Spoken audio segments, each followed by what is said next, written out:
아, 정말요. 네, 아마 이게 변화의 중심에서 미래를 준비해야 하는 그런 세대에 고민하고 좀 맞닿아 있어서 그렇지 않을까 싶어요.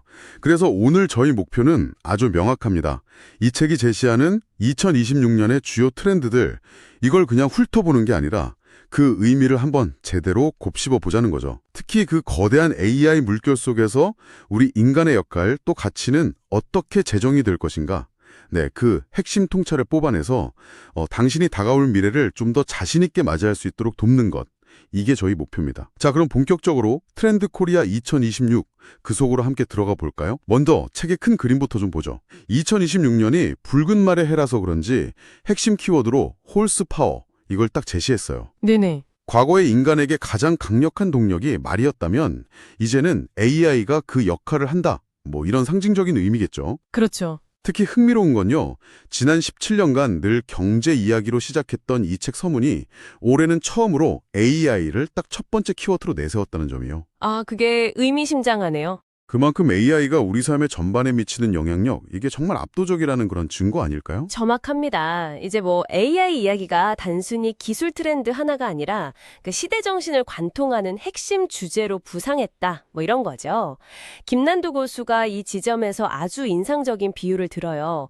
바로 그 그리스 신화의 켄타우로스인데요. 아, 켄타우로스요? 네, 하체는 말, 상체는 인간인 그 반인 반마잖아요.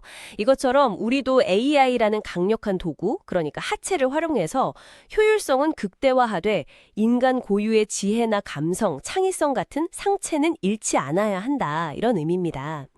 AI에 뭐 종속되거나 막연히 두려워할 게 아니라 AI를 능숙하게 다루면서도 인간적인 가치를 지키는 그런 켄타우로스적 존재가 되는 것. 이게 AI 시대를 살아가는 현명한 방법이라는 거죠. 와, 켄타우로스 비유 진짜 확 와닿는데요.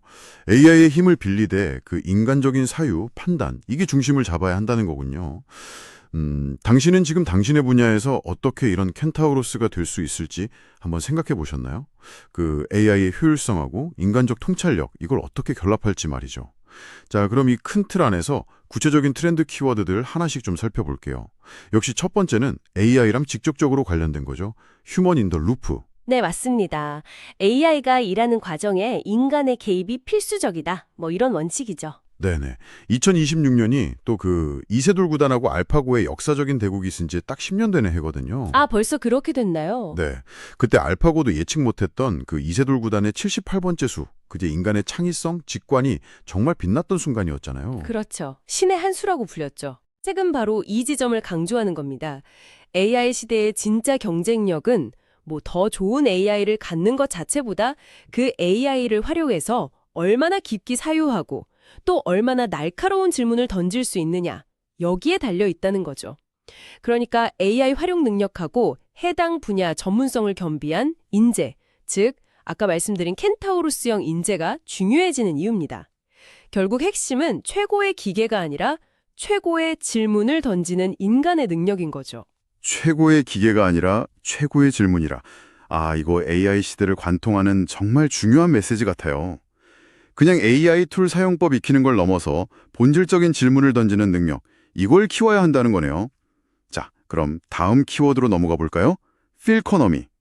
이건 뭐 감정, 필항, 경제, 이코노미를 합친 말 같은데 우리의 기분이 소비를 좌우한다? 이런 뜻인가요? 그렇습니다.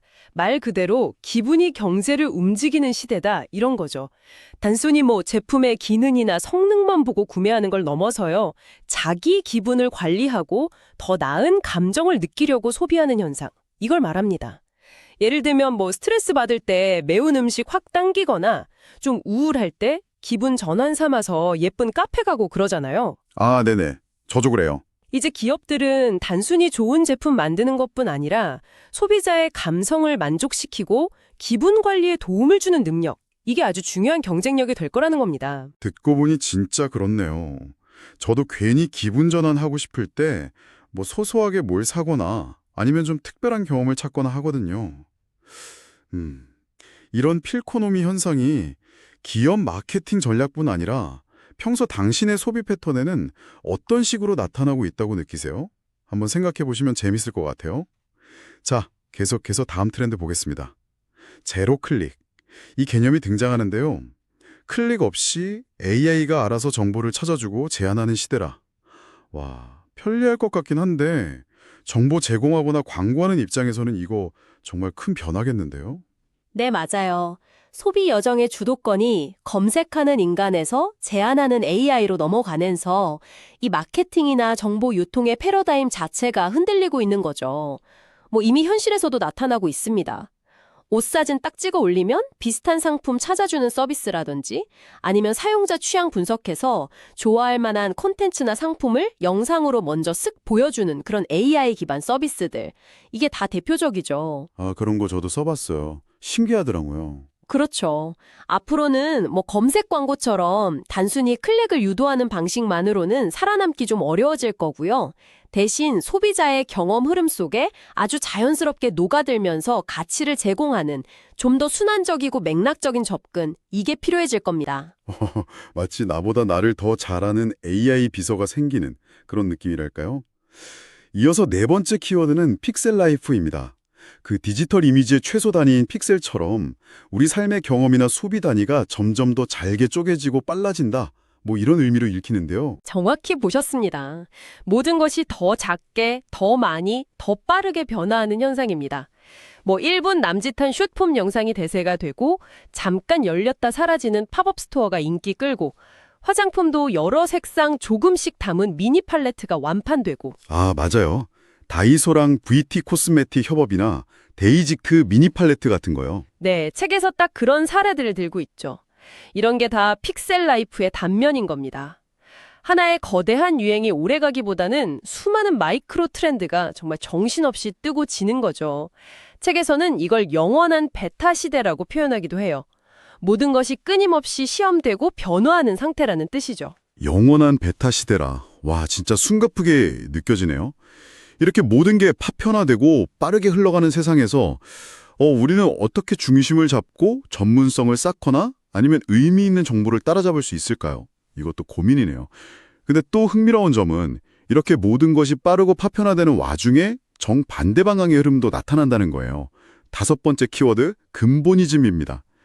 진짜 본질, 원조에 대한 갈망이 커진다는데 이건 앞선 픽셀 라이프랑은 완전 반대되는 현상 아닌가요? 네, 바로 그 점이 중요합니다. 이게 작용과 반작용의 원리처럼 이해할 수 있는데요. AI랑 디지털 기술이 발달하면서 진짜랑 가짜의 경계가 점점 모호해지고 또 모든 게 너무 빠르고 가볍게 소비되다 보니까 역설적으로 사람들은 쉽게 변하지 않는 진짜, 근본적인 것에 대한 갈망이 더욱 커진다는 겁니다. 아, 그래서 그런 거군요. 네. 국립중앙박물관 관람객이 확 늘고 어려운 클래식 음악 공연에 젊은 세대가 몰리고 좀 불편해도 LP나 필름 카메라 같은 아날로그 제품 찾는 현상들. 이게 다 예시죠? 책에서는 이걸 아네모이아라는 개념으로 설명하기도 하는데요. 자신이 직접 경험해보지 못한 과거 시대에 대한 막연한 향수, 이런 의미예요. 아네모이아. 처음 들어봤는데 재밌는 개념이네요. 그쵸. AI가 아무리 발전해도 따라할 수 없는 그런 인간적인 경험과 진정성에 대한 갈망이 표출되는 거다. 이렇게 볼 수 있습니다. 디지털과 AI가 가속화될수록 오히려 아날로그적이고 근본적인 가치가 더 중요해진다. 이 통찰이 아주 인상 깊습니다. 이렇게 빠르게 변하는 디지털 시대에 당신에게는 어떤 근본적인 가치가 더욱 소중하게 느껴지시나요? 이것도 한번 생각해보면 좋겠네요. 자, 이렇게 5가지 키워드를 살펴봤는데요. 책에서는 총 10가지 키워드를 제시했죠. 나머지 키워드들도 간단하게라도 좀 짚고 넘어가야 할 것 같아요. 네, 물론이죠. 6번째 키워드는 레디코어인데요. 이건 예측 불가능한 위협이 상시화된 시대에 마치 하드코어 게이머처럼 아주 철저하게 준비하고 대비하는 태도, 이걸 의미합니다. 생존 키트나 비상식량 규비하는 것부터 시작해서 다양한 위기 시나리오에 대비하는 사회 시스템 전반의 변화까지 포함하는 좀 넓은 개념이죠. 아, 불확실성에 대한 철저한 대비군요. 레디코어. 알겠습니다. 7번째는 AX, 조직, AI 트랜스포메이션 오그니제이션. 이건 조직 문화나 일하는 방식의 변화, 이걸 말하는 거겠죠? 맞습니다. 기존의 부서 중심, 위계 중심 조직 구조에서 벗어나서요.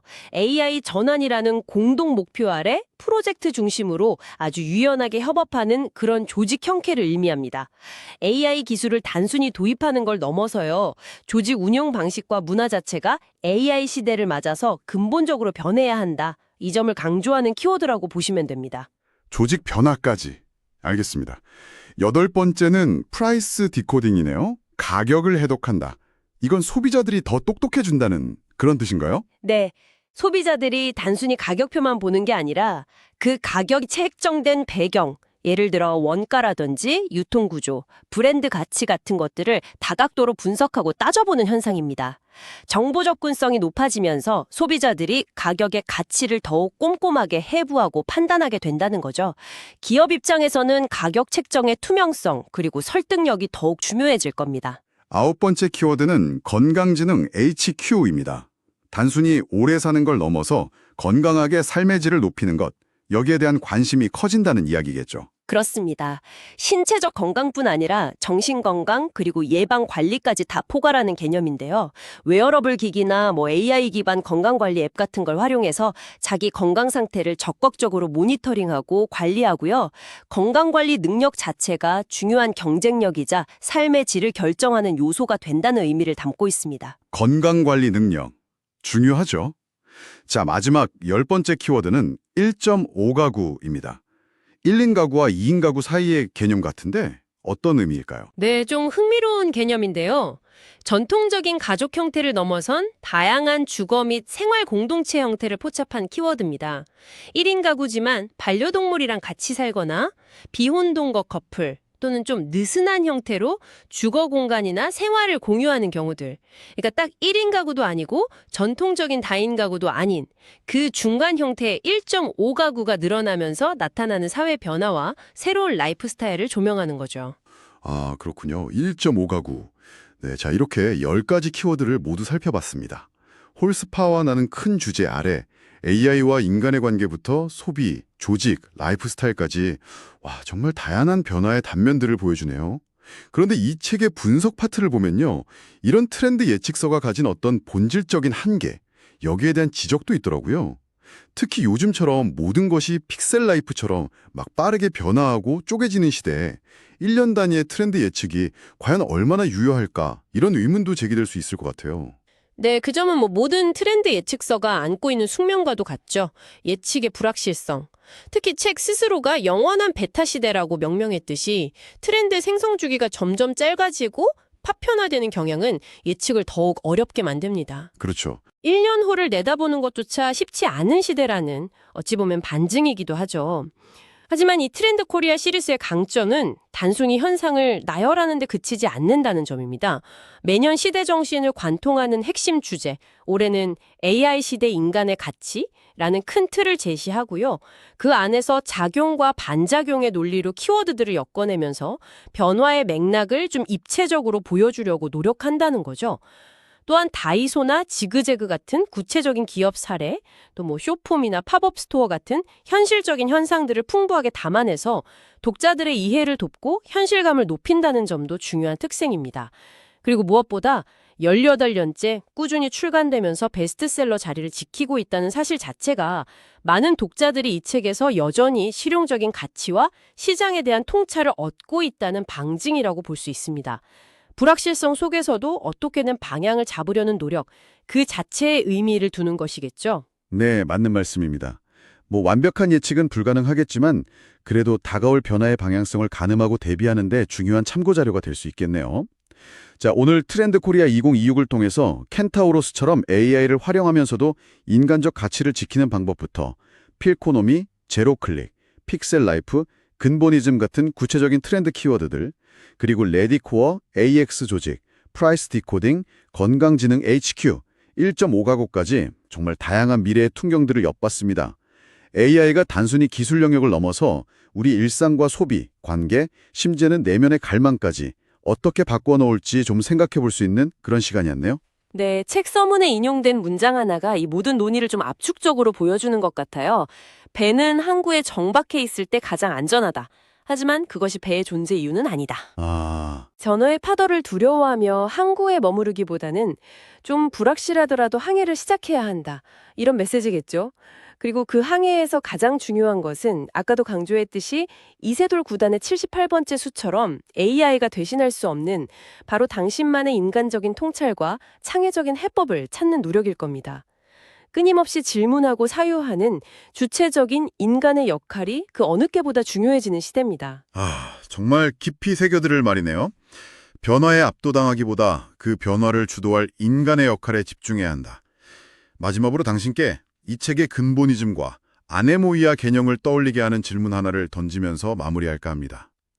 AI가 점점 더 새롭고 정교한 것들을 무한히 생성해내는 시대가 온다면 오히려 AI는 결코 만들어낼 수 없는, 어쩌면 지금은 좀 낡고 비효율적이라고 여겨지는 당신의 분야나 삶 속에 존재하는 오래된 지식, 기술 혹은 경험 중에서 어떤 것이 예상치 못하게 매우 귀중한 가치를 지니게 될 수 있을까요? AI 시대의 역설 속에서 빛날 수 있는 오래된 미래는 무엇일지 한 번쯤 깊이 생각해 보시면 좋겠습니다.